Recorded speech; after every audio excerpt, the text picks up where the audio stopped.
ای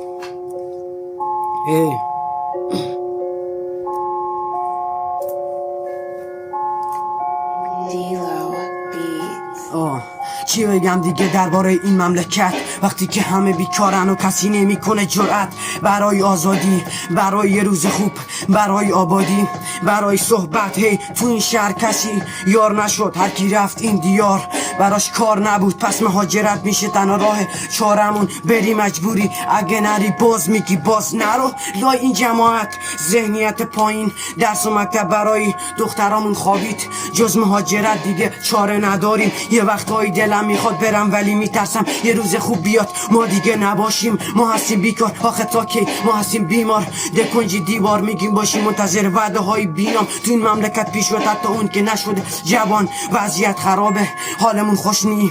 زنده هایی که مردن تا اونایی که کشتن، یه خشم فرو خورده که تو این مشت است.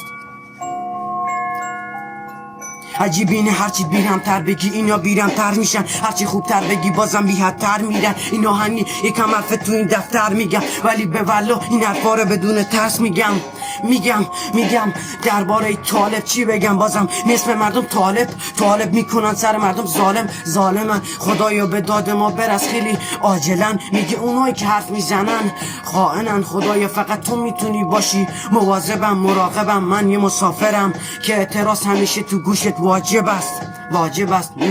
از کسی دیگه نمیترسی، از خدا به ترس، به اون طفل معصومی که شد عذاب ترس.